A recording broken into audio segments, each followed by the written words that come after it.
Hello, my dear student. Today I'm here with a new video of your chapter 5 data handling.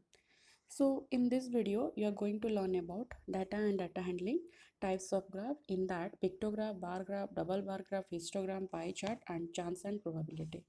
So, as usual, a lot to know and a lot to discuss. So, stay tuned till the end of the video. Fine. So, first one, we'll go to learn about what do you mean by data. So data means what? It is a collection of facts such as number, word, measurement, observation, or just description of things. So whatever we are collecting of different kind of things, that is known as the data. And data handling means what? In a rough idea, to handle the data properly. That means what? It refers to the process of gathering, recording, and presenting information in a way that is helpful for others. That means what? Now whatever data we are collecting, that data should be represented properly, so that whenever anyone saw that data, so that he or she will get a clear cut idea related to data, what the data is indicating and what kind of information it is giving to us. So that is known as the data handling. So to represent this data, we are following different ways. So the first way is what? Now your pictograph. Pictograph means what? Pictograph means picture and graph. That means a pictograph is a way of showing data using image. So different kind of image we are introducing to show the pictograph, and each image stand for a certain number of things. That means each picture is stand for a certain number of things. That means each picture is representing particular number. Like here, each emoji stand for 4 students. So it is a pictograph of favorite color by 100 number of students. So total number of students are 100. Now you can see blue, there are 5 emoji. 5 emoji means per emoji it is 4. So 5 emoji it means 5 4 are 20 number of students. Similarly for brown, 1 and half. 1 and half means 4 and half means 2. Okay, now you can see here also in orange, you see that is 2 and it is 1/4. Okay, so 1/4 means 1. So 2 2s are 4. Sorry, 2 emojis are there, and per emoji 4 students are there. So 2 4s are 8, and here it is 1/4. That means that emoji stands for 1. So in orange case, the total number of students, that is 9. Similarly in purple case, that is 3/4. That's why it will be 2 to 8, and this 3/4 means 3. So total students will be 11 number of students. Okay, like that you can assume the picture. So it is known as the pictograph, where we can represent the graph by the help of certain emoji or any picture. Then comes to your bar graph. Bar graph means what? It is a graph that represents categorical data with rectangular bars with height and length proportional to the value that are represent. That means what?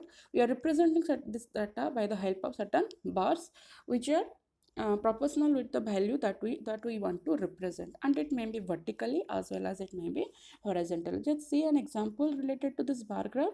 Here you see it is the bar graph representing birthday of students by different month. As you know that months are starting from January and ends at December. So we can see here that the in the x-axis it is month written, and y-axis it is number of student written. So in January, it is the graph lying in between 2 and 4, and the gap here it is 2. So we can say the scale is a 2 centimeter, 2 student, 1 cm equal to 2 students. So that scale you need to represent here.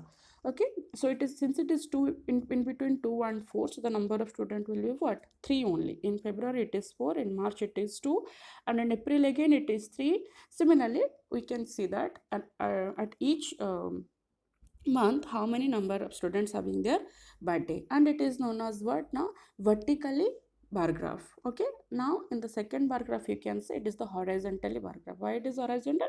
That means it is parallel to the x-axis, and in first case it is parallel to the y-axis. So it is known as vertically, which is parallel to the y-axis, and it is known as horizontally, which is parallel to the x-axis. In this we also see here the all the things it is given in the y-axis, and the number of student it is written in the x-axis, and when representing this data we can get this kind of bar graph. Fine. Next, move to your double bar graph. So double bar graph means what? In bar graph we are getting any particular idea related to a particular number of things. In double bar graph we are getting two things at a time we can compare here. See, a double bar graph is a graphical representation of information using two bars besides each other at various height. So here there are two number of bar will be there, and which will be side by side. Okay, and that we can, so from here we can get a clear cut idea regarding two different ways. Okay, two different things. So this bar can be also arranged vertically or horizontally, like as the bar graph, and it is helpful to compare two data groups. So here we can compare two different data. So yes, you can see this graph here. Here it is given that cells in 1000 number and branches. That means it represent a data of selling of different things of a particular uh, company having 6 number of branches, and the selling in the year 2000 and 2001. See in the below it is given the blue side, the blue mark it is given 2000 year, and the red mark it is given 2001 year. So here we can compare the selling of a particular company having different branches in the two different year 2000 and 2001 at a time. And another thing you can notice here that in between this two bar graph means b1 and b2, you can see some gaps are there.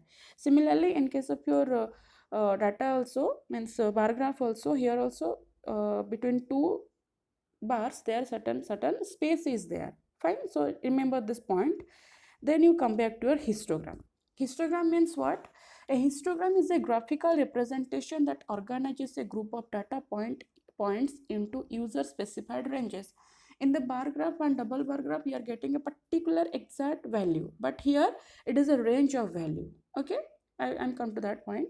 There is no gap between the bar as there is no gap between the class interval. As I'm telling you that in the bar graph and double bar graph there is certain gap between the two particular bars, but here there is no bar, no gap will be given to you. It is continuous in nature because the class interval also continuous. What is the meaning of class interval here?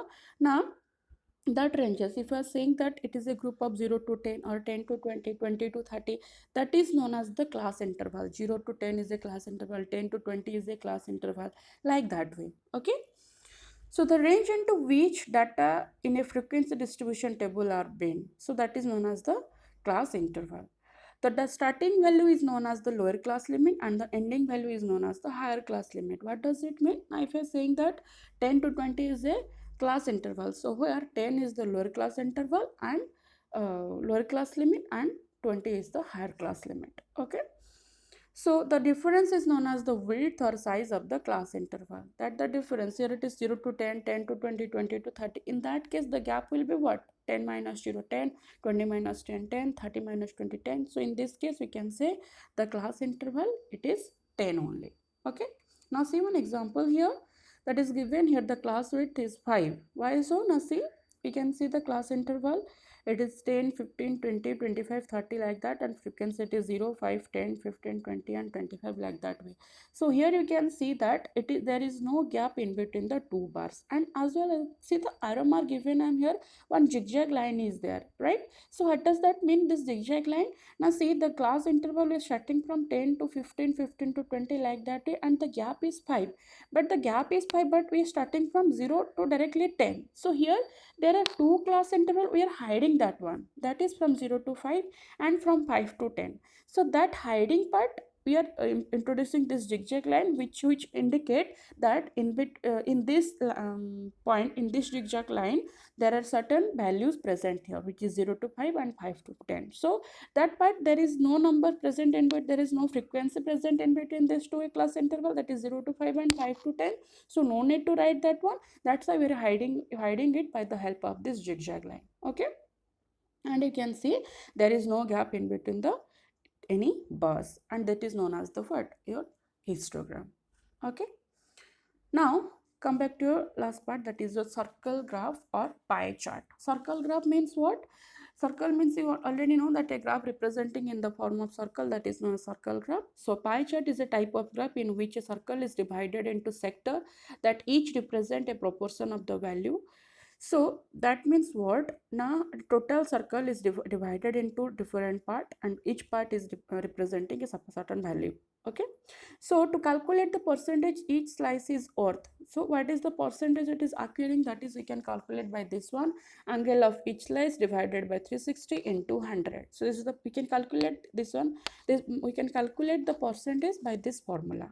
Okay, then to calculate the angle of each sector, if certain amount is given to you and you need to represent that one by the help of pie chart, so you can follow this formula, that is given amount by total amount into 100. You'll get to know by seeing this example. See, here it is a pie chart, and here we can see that banana it is 30%, pineapple 20%, orange 13, grapes 27, and peach is 10%.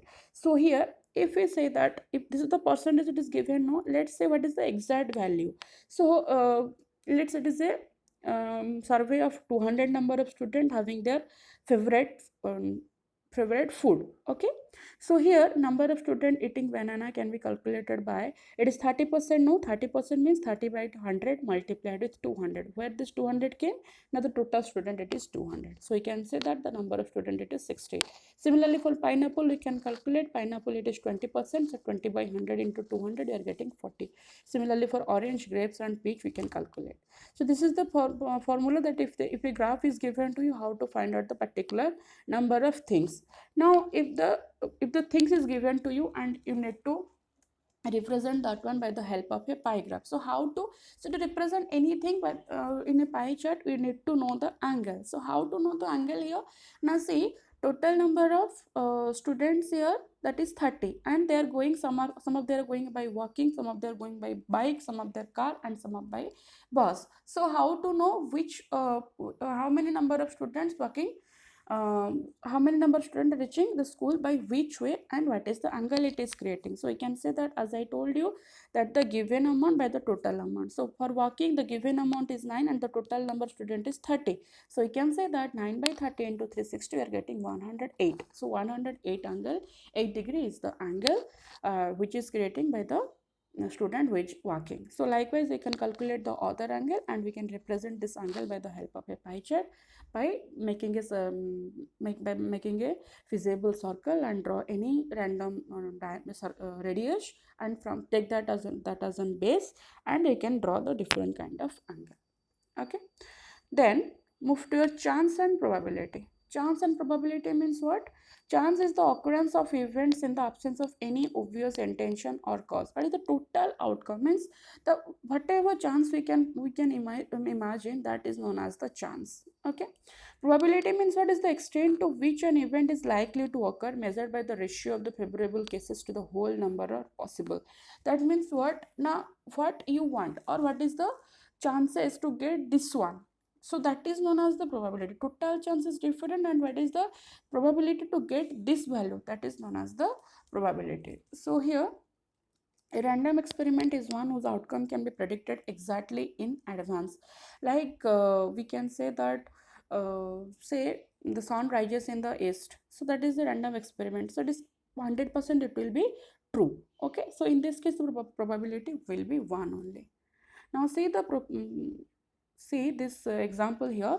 The outcome is known as what? Now outcome is one of the possible results in a probability experiment. So here we can say that whatever things that we're saying, the chance, that is the outcomes only, the total outcome. Okay, so whatever different ways we can imagine, that is the outcome. And event means what? In probability the set of outcome from an experiment is known as an event. So the total outcome, it forms an event. So see, probability of an event, so total event and the probability of getting a particular event, the formula is what? The number of outcome by total number of outcome. This is the formula for probability. Remember this one, number of outcome divided by total number of outcome is known as the probability. Just see the example, you will get to know about it. A bag has 4 red ball, 5 green ball and 8 blue ball. So red ball is 4, green ball is 5 and blue ball is 8. So total number of outcome can be, that means total number of ball, that is 4 plus 5 plus 8, that is 17. So probability of getting a red ball, that will be what? The number of outcome by total number of outcome. So red ball, it is having 4 divided by total outcome, that is 17. So 4 by 17. Probability of getting a green ball, that will be 5 by 17, and probability of getting a blue ball, that will be 8 by 17, because the blue balls are 8 and the total balls are 17. So this is all about your Chapter 5, data handling. I hope this video is informative for you, and you please listen this video again if you are not getting in once time, and you will get a clear cut idea about this. So thank you. Thanks for watching my video, and do subscribe to my channel, student. Thank you.